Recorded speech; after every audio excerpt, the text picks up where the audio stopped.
Questions for Jared? Open up, go ahead. Coach, obviously, Team Canada roster name this morning, Carroll, McKinnon, Taves. Just how proud are you of your guys? Yeah, very proud. I think well-deserved from all those guys, no question. All three of them played well last year at the Four Nations. They're having great seasons. Wish them luck. Colleen? The Blues have obviously had a little bit of a struggle this season. What are you looking at going into this game, facing Binnington in net and just how they've been playing? Yeah, I mean, we can't focus too much on what they're doing. I think it's like every team can beat every other team on any given night. That's the facts. So you have to make sure that our game is in order. They've gone through stretches this year where they've looked really good. They've gone through stretches they've looked not so good. I think it's the same with any team. I think you got to focus on what you do and what you need to do to be successful. Our team's done a nice job of that to this point, focusing on some similar things again tonight. Eric? Just for starters, Mackenzie Blackwood started. Yes. And then for Team Canada, I'm curious, how much of a curiosity do you have, like, waking up this morning to see the roster that's revealed? Not just your guys, but just being a Canadian, like, in general. It's low. Not gonna lie to you. It was low on my priority list this morning. Getting ready for tonight, and our team is my focus. But I mean, I haven't even looked at the whole thing yet. But I'm curious to see. Like, there's some tough decisions to make in every position, right? And you're never going to get all the insight as to why they made those decisions. You know they're trying to build the best team, so they got guys that can play in all situations and backups to those guys, and there's tough decisions for every country, I would imagine. So it's going to be a good team. Team Canada's going to be a good team. Team USA is going to be a good team, and why they choose the guys that they do, and who makes it and who doesn't on some of the bubble guys. I'm sure there's a lot that goes into it. I'm not part of it, so I'll enjoy watching the team, whoever they pick. Jesse?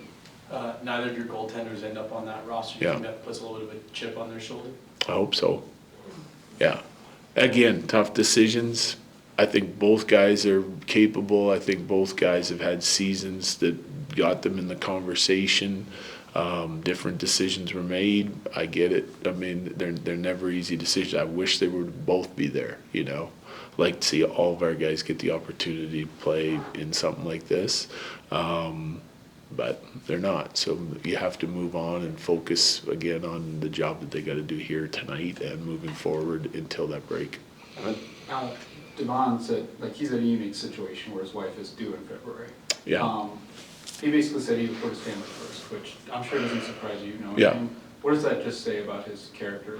Well, I mean, we know his character, right? Like, he's all-in team guy, and his number one team is his family. So, I mean, I think you got to be there. You got to try to be there, and hopefully that happens before he goes. He can get the family settled in back at home. But it's an exciting time as a parent, father, and I think that he's making the right decision. Last couple, Bailey? As a coach, I'm sure there's been a lot of really good accomplishments over the 2025 season, coaching some guys to the Four Nations roster, coaching some guys to an Olympic spot. But as a coach, looking back on the year that was 2025, what do you feel like your biggest accomplishment for this team was? Oh. Put me on the spot. I can get some warning on that. I don't know. Like, listen, I've always been this way. I'm going to take it a different turn to the negative. Like, I've always been this way, and I remember almost all of our losses, how we lost them, and I remember very few of the wins. Okay, it's just something about me as a person. I expect to win, and it's not arrogance. It's just I expect our team to play well. I expect them to win, and I don't get excited too much about like every single win we have. But I do get mad at all the losses. And so, like, if I'm thinking about our team in 2025, the highlight is the team and what we're doing right now. Okay, the negative is we didn't win our last game of the year last year, and that sticks with me. so simple answer, I guess.